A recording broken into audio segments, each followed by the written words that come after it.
First Edappadi அவர்கள் பேசுறாரு. என்ன பேசுறாரு அப்படின்னா, விஜய் அவர்கள் ஒரு நல்ல நடிகர். அதுல மாற்றம் இல்ல. ஆனா ஒரு நல்ல அரசியல்வாதியானா இல்ல அப்படின்றத சொல்றாரு. அத யாரு சொல்றாரு அப்படின்னா, ஆட்சி அதிகாரத்துக்கு கைக்கு வந்ததுக்கு அப்புறமாவும் கூட, அத சரியா நிர்வாகம் பண்ண தெரியாத ஒரு தலைவர் சொல்றத பார்க்கும்போது நம்மளுக்கு வேடிக்கையா இருக்கு. இன்னொன்னு சொல்றாரு என்ன அப்படின்னா, அரசியல் அப்படிங்கிறது மிகப்பெரிய ஒரு களம். அத கையாள முடியாது. அதுக்கு என்ன சொல்லணும்னா, அனுபவம் தேவை. இல்ல அப்படின்னா ஒண்ணுமே பண்ண முடியாது அப்படின்றாரு. அதுக்கு எடுத்துக்காட்டு சொல்ற விஷயம் பார்க்கும்போது நம்மளுக்கு பயங்கர சிரிப்பா இருக்கு. அதாவது கொரோனா டைம்ல இவர் எங்க போனாரு அப்படின்னு விஜய் அவர்கள் கேட்கிறாரு. கொரோனா டைம்ல விஜய் அவர்கள் எங்க இருந்தாரு? இல்ல அந்த மாதிரி ஒரு சிச்சுவேஷன் வந்துச்சு அப்படின்னா, இவர் அதெல்லாம் சமாளிப்பாரா அப்படின்ற ஒரு விஷயத்த முன்வைக்கிறாரு. இப்ப நான் கொரோனா டைம்ல கிட்டத்தட்ட 32 மாவட்டங்களுக்கு 32 மாவட்டங்கள் தான்.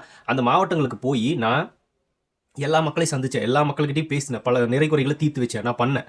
அதெல்லாம் விஜய் பண்ணுவாரா? விஜய் பண்ணியிருக்காரா? அப்படின்னு கொஞ்சம் கூட ஒட்டாத, சம்மந்தமே இல்லாத ஒரு லூசுத்தனமான கேள்வி கேட்டா, இதுக்கு என்ன பதில் சொல்றது? நீங்களே சொல்லுங்க. இவருக்கு இந்த மாரி ரிப்ளை குடுக்கணும்னா என்ன குடுப்பீங்க அப்படின்னா, நீங்க ஈஸியா கமெண்ட் பாக்ஸ்ல பார்த்தோன்னா ஒரே லைன் எழுதிட்டு போயிருவீங்க. ஆனா அது கிடையாது.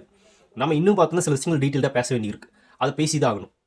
இப்போ கொரோனா டைம்ல விஜய் எங்க போனாரு? அவர்லாம் இத பண்ணுவாரா? அப்படின்னு கேட்கறாங்க.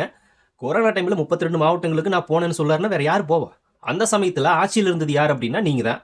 நீங்க தான் முதலமைச்சர், நாட்டோட முதலமைச்சர். அப்புறம் வேற யார் போவா? முதலமைச்சரே போகாம வேற யார் போவா? அப்ப விஜய் அவர்கள் வாக்கு செலுத்தக்கூடிய ஒரு வாக்காளனா இருந்தாரு. வாக்கு செலுத்திய வாக்காளனா இருந்தாரு. அவர் எப்படி போ முடியும்? ஆட்சி அதிகாரத்த கையில வச்சுட்டு நீங்க தான் பார்த்தீங்கன்னா ரூல் பண்ணிட்டு இருக்கிறப்போ, நீங்க தான் போகணும். வேற யார் போவா? அத விட்டுட்டு விஜய் அவர்கள் ஏன் போல? விஜய் அவர்கள் எப்ப போவாரு? இல்ல அவர் போவாரா? என்ன மாரியான கேள்வி இது? இது அரசியல்ல இருந்தும் தாண்டி அப்பாற்பட்டு இந்த மேடை பேச்சாளர்கள் இருப்பாங்க. முதற்கட்ட பேச்சாளர்கள், 2ஆம் கட்ட பேச்சாளர்கள் இவங்க பேசக்கூடிய பேச்ச ஒரு எதிர்க்கட்சி தலைவர் பிரஸ் மீட்ல உட்கார்ந்து பேசிட்டு இருக்காரு அப்படிங்கிறது பயங்கர சிரிப்பா இருக்கு. ஆட்சி அதிகாரத்த கையில வச்சுட்டு இவங்க தான் போய் நிக்கணும். இவங்க போய் நிக்காததா பார்த்தீங்கன்னா பெரிய குற்றம். இன்னும் சொல்லப்போனா கொரோனா டைம்லலாம் சில இடங்கள்ல மதுபானங்கள திறந்து வச்சு கடைகள திறந்து வச்சு நடத்திக்கிட்டு இருந்தாங்க. அதுக்கெல்லாம் கூட எதிர்ப்பு தெரிவிச்சு திமுகல கருப்பு கொடி புடிச்சிட்டு போராடுனாங்க. அதெல்லாம் நம்ம பார்த்திருந்தோம். அந்த நேரத்திலயும் பார்த்தீங்கன்னா இந்த மாரி ஒரு மலிவான அரசியல பண்ணிட்டு இருந்தது எடப்பாடி அவர்கள். அதெல்லாம் மறந்துட்டு இப்ப விஜய் கொரோனா டைம்ல எங்க போனாருன்னு